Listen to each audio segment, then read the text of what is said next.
Broadcasting from the business capital of the world, this is the Podcast Business News Network. We are back with the Healing Fawn. Oh, yes, we are. Serena Franchini joining us here once again. Excited to have her here.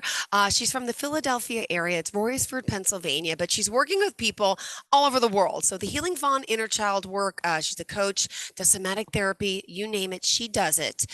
Go to heal.me/the Healing Fawn. There's so much to her. I'll let her do her introduction. Go ahead, sweetheart. Hi, I'm so glad to be back. Thank you for having me. And I'm so glad you're feeling better Thank too. you so much. I really appreciate that. Yeah. So my all my services, all the different packages and services that I offer, inner child work, somatic therapy, nervous system regulation, you can find at heal.me/the healing fawn. I always offer like a call with a client, new client, Yeah. existing client first, because sometimes you're not sure what is the best fit for you No. as far as these services. And like we talked about last week, a lot of this is kind of just now becoming mainstream. People don't really know.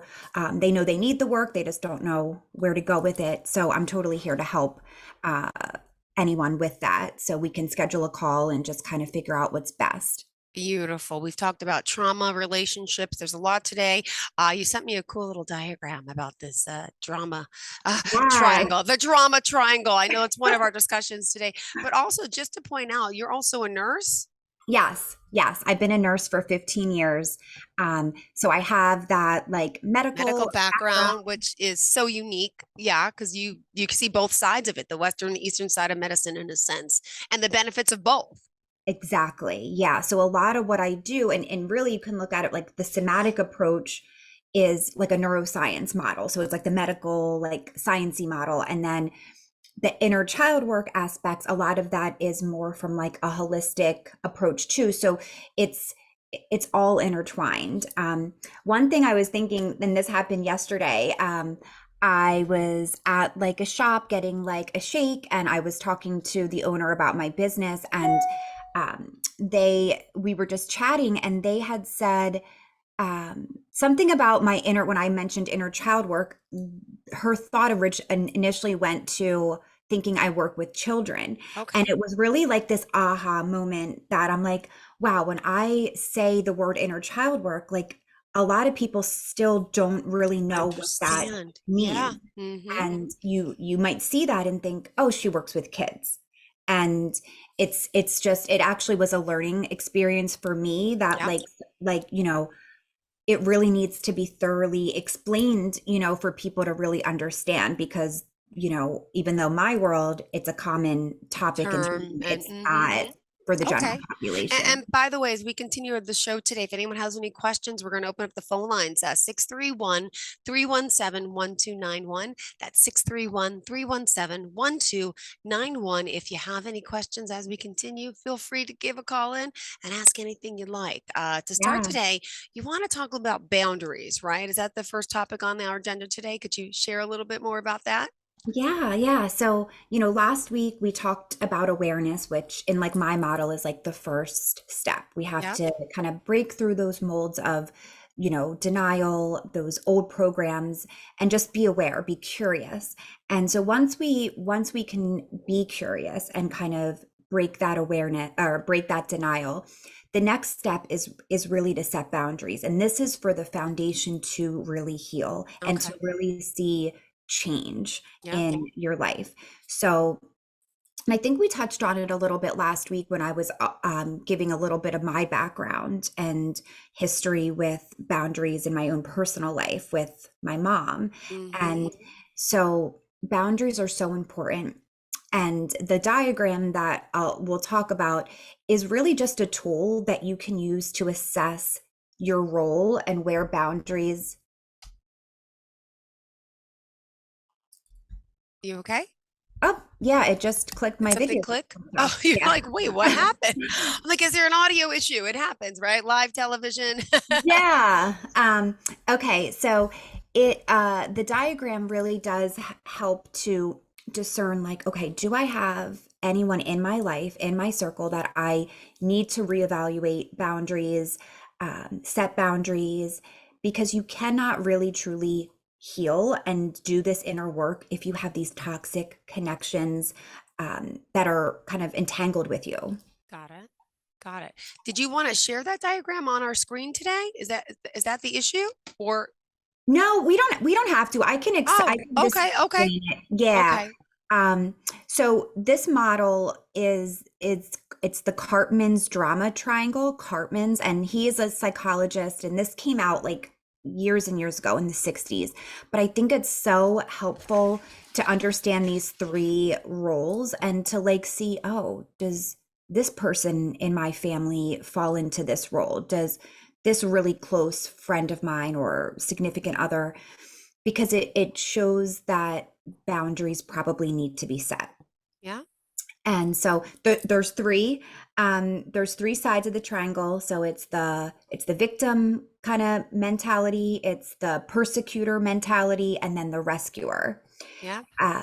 So they can fall into, lots. You can switch roles, but really people kind of have a definitive kind of role. Like for me, like the rescuer was kind of where I fell a lot. And the thing that's really cool about this diagram is that all three sides are equivalently, like just as equally as that aren't healthy, if that makes sense. Yeah. So, the rescuer, you don't think that that's so bad, right? Like I'm helping people, I'm that go-to person for people, but it's really, it takes the focus off of you and you're just constantly focused on other people, and Hmm. it's actually very unhealthy way to be. So, Well, I agree. I mean, clearly it's good to be that way, but also when we talk about the word boundaries, right? mhm, It gets me like, boundaries, the good, the bad, the boundaries, the what.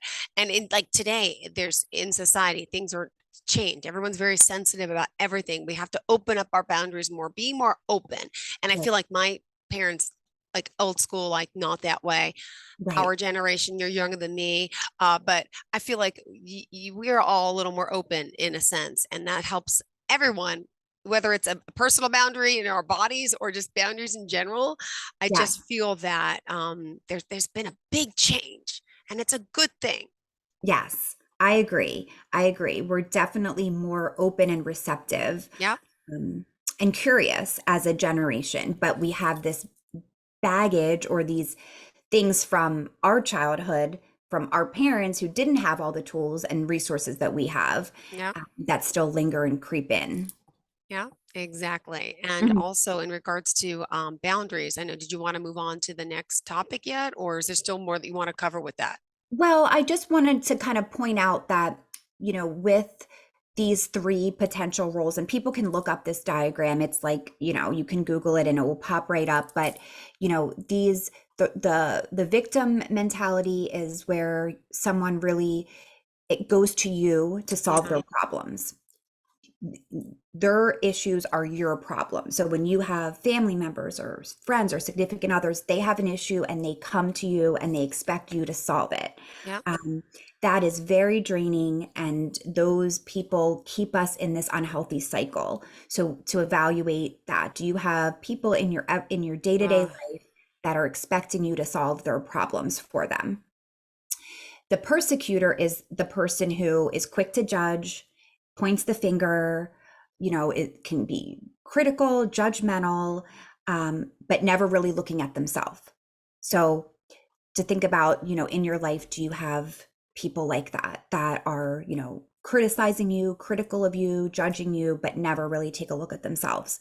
And then, we kind of mentioned the rescuer. So it's just to kind of just think about that. And when you're trying to set boundaries, does anyone fall into these categories? And if so, boundaries may need to be set, and that is something I work with my clients on, is like specific boundary work around specific relationships, because it's hard to set them. It really is, especially if this is your family member.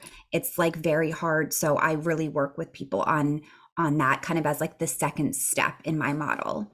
Yep, and you gotta let everyone be who they are and own it and know it, but sit back. I have a sister that's I love her. She's my sister, but there's things she doesn't understand about me and my work and my parenting. And then she likes to judge. And it made me so sick after so long, where now I don't tell her as much. I don't talk to her as much. I still love her as much. Right. Still hurts me that, I can't be as open, but it's better for me and for my children by not sharing as much, or those types of things. So you'll learn to, like, didn't you say like with your mother, right? Like, you set Yes. your boundaries, and Boundaries.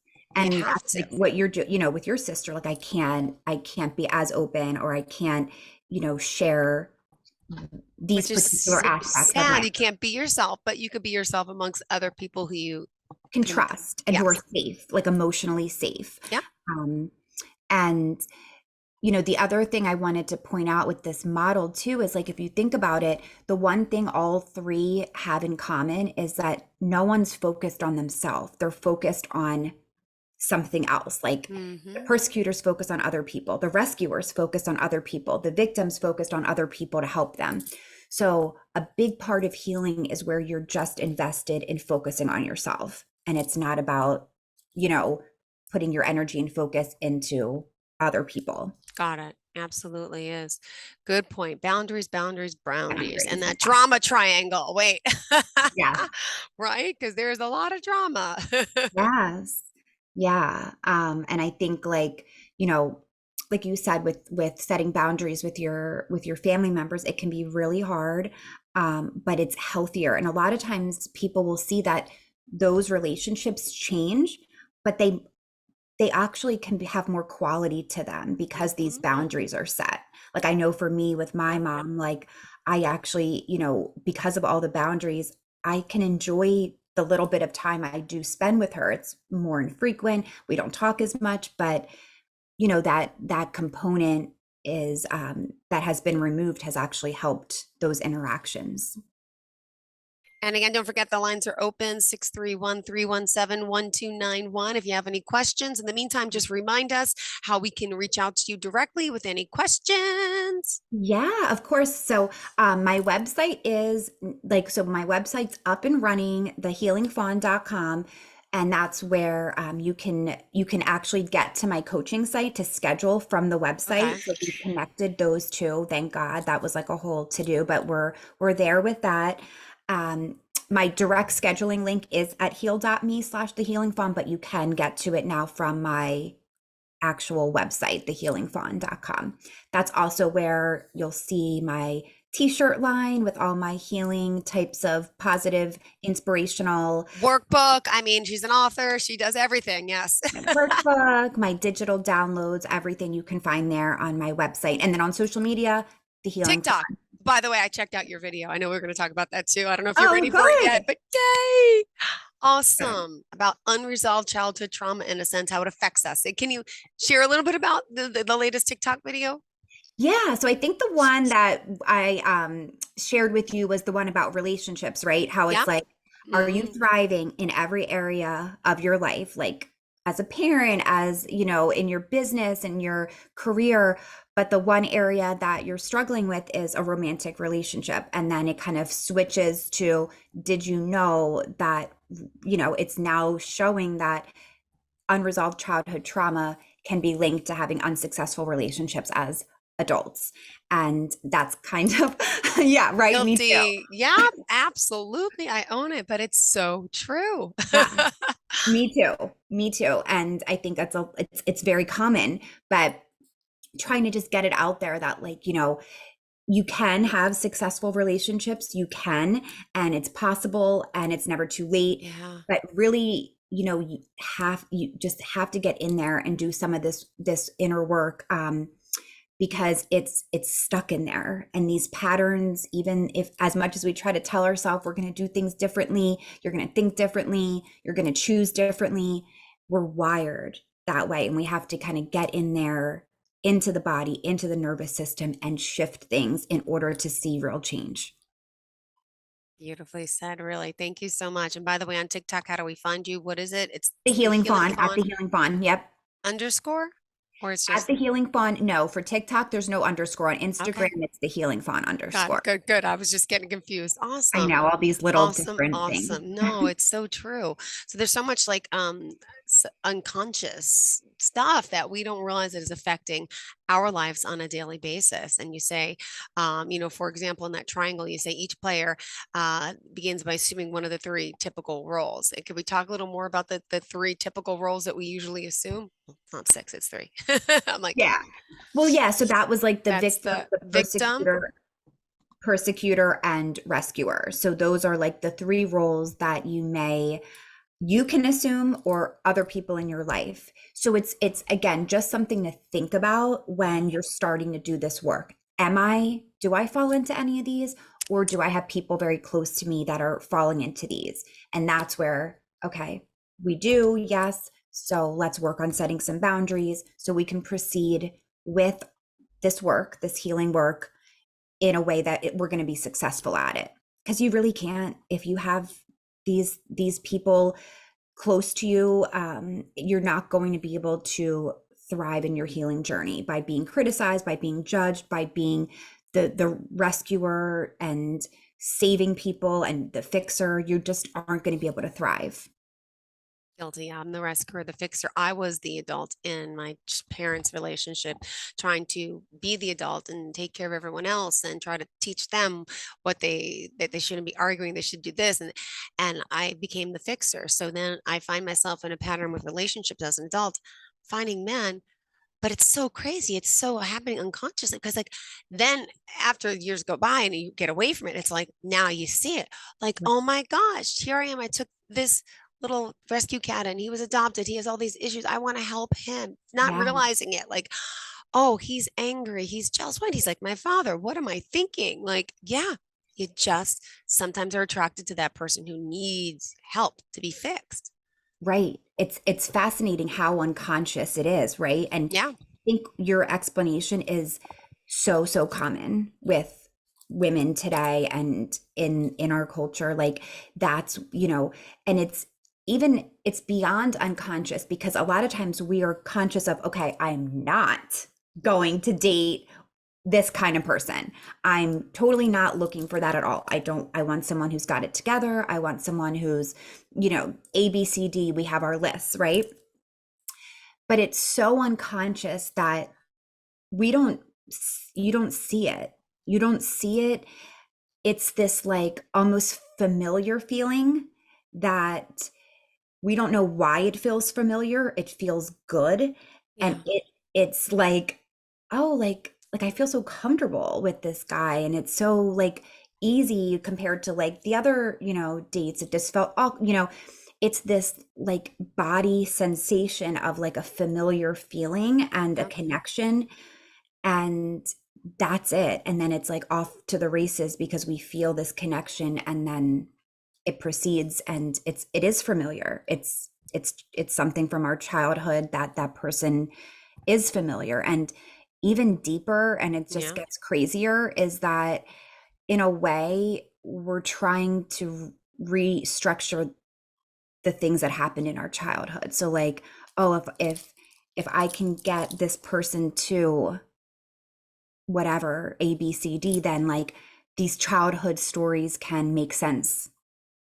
I know it sounds crazy, but like these things are all happening behind the scenes. And so again, to eliminate all of that, to kind of be free of Mhm. all of that, because like so many people are like, well, how, like I want to date, I want to find someone, I want a healthy relationship, but I'm scared because I keep making these patterns. Just, the best thing is to do your inner work with me, work with someone who does this type of thing, so we can get to the root of it. And and once you do that work, these these types of unhealthy people, one, won't be attracted to you. You Mhm. won't feel that familiar feeling towards them, and it So just true. becomes a non-factor. It just goes away after you really do your inner work. Love it, love it, love it. Thank you for sharing that. Wow. Yeah. Also, we still have 10 minutes left in the show. What else did you want to share? Because we covered a lot and we still have more time, which is even better. Yeah, yeah. So let's see. We talked about relationships, but how about, the fact that these relationships that we're in are our biggest mirror and our biggest trigger. So, um, that's what relationships are for us, a mirror to see the parts of us that need work. Yeah. And um, I think that, you know, in relationships, to be able to work with each other and to be open and curious and know that we all have things that trigger us, and to be able to see, if you're in a relationship, the sides of your partner who um, might be being triggered, and to Yeah. understand why. So like one of the sessions that I do is like a couples session where we actually look at each person's role when they were a child, and kind of work through like having the partner look at their partner as like the 6, 7, or 8-year-old them, and understanding like why and the things that they experienced, and then you know understanding, oh, well, that's why Yeah. they get triggered with this certain thing, and how can we, in a healthy way, navigate that. But it brings compassion to the relationship by being able to understand. But both people have to Good. be really willing to work on it. It can't be one-sided. Always. Yeah, no, absolutely. Amazing, amazing. And just a little bit about your background for, new listeners each and every week. Yeah. And by the way, the lines are open 631-317-1291, 631-317-1291. I know all the years still as a nurse, and you clearly have a passion to help people. Anything else about yourself that you wanted to share? Yeah, so aside from being a nurse, having all those years of background in lots of different settings, so I am a mind body therapy practitioner. So that's where like all the somatic pieces come in. I'm also a coach, inner child and like relationship coaching, and this is really my like passion, or my Passion. like Hmm. purpose, I think becoming a nurse was like, yes, I want to help, I want to, it's a healing profession. But but once I went through my own personal, journey of healing and kind of waking up to all of these things, I saw the change it made in my life, and it was huge. And it's not easy, it doesn't happen overnight, but I saw what it did for me, and I wanted to be able to share that with others. And And we have a caller right now. Hold on. Hi, welcome to the show. You're hi, live on the line. Who's this? How's it going? This is Alan. Hi, Ellen. It's Jill. And of course, hi. you're here today talking to our woman of many talents. I can't even describe you one word. How are you Yeah, doing? I'm doing well. Thank you guys so much for taking my question. Great. of Thank you so much. course. Please, what's the question? So I was just curious, can somatic therapy be helpful for someone who's struggling with addiction? And I'm just curious how that works.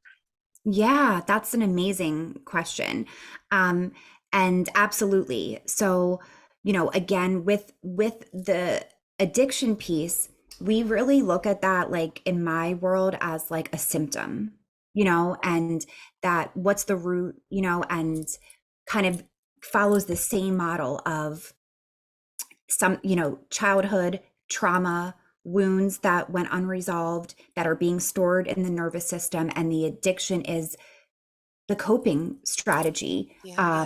of not feeling dysregulated, feeling all of those kind of uncomfortable feelings, and it becomes this, again, an unhealthy pattern. But 100%,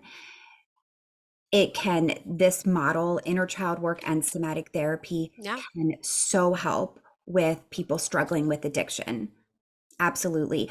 And with like, I'm a firm believer in like the 12 steps, the fellowships, like I love all of that, but it only can take you so far, because what's the root of it is in your body. So we need to get to that. We need to be able to calm your nervous system, to Yeah. connect your mind and body, to really be able to get off to like a place of true healing, of true change. Does that answer your question? Yeah, thank you so much. Yeah, of course. Did you have anything else? Like, was there anything else that you were curious about? What are some strategies that you use for somatic therapy? Like, what are your methods? Cool. Yeah. So when doing somatic therapy, we really are kind of sitting with like a particular memory, a particular situation, and trying to just find what's going on in the body. And like guided with me, we follow that sensation. We sit with uncomfortable feelings and we kind of work with them in a step-by-step model. Now, at home, like on your own, what can you do to regulate your nervous system? There's tons of things. Yeah.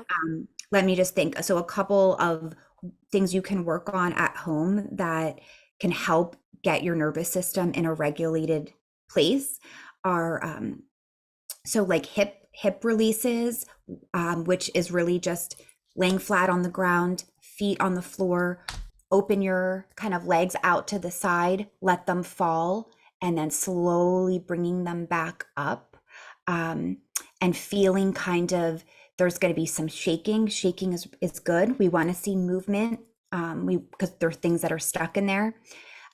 So doing that a few times a day, a couple times a week. Rocking is another really good nervous system regulation tool. So any type of rocking, like we'll do like on the ground, feet up in a ball, holding onto your legs and rocking back and forth. That's a good one.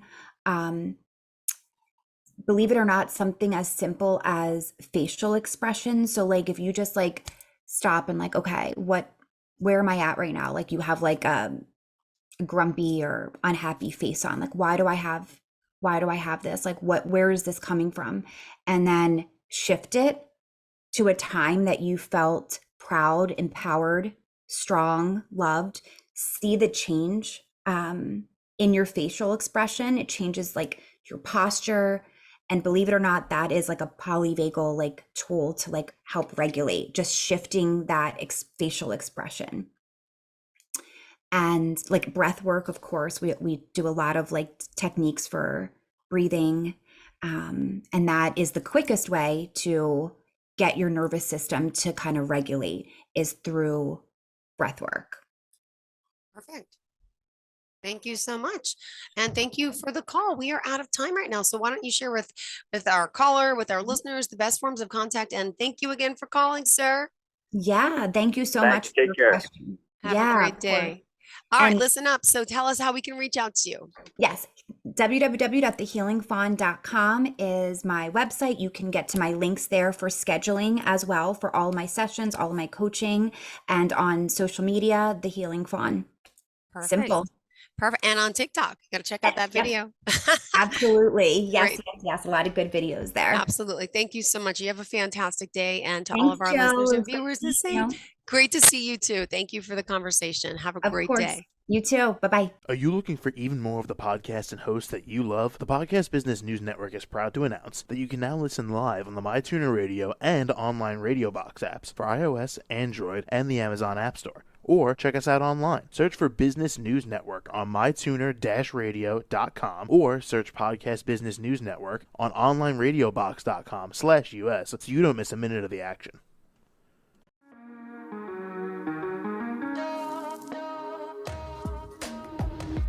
Broadcasting from the business capital of the world, this is the Podcast Business News Network. For nearly 2,000 severely injured veterans, everyday life has become filled with barriers. Day-to-day simple tasks can become pretty daunting. I have to carry my chair up 2 flights of steps or have somebody do it for me. What scares me the most is just the falling. When I'm struggling with my house, I think, to have that one great barrier just knocked down, it's crucial.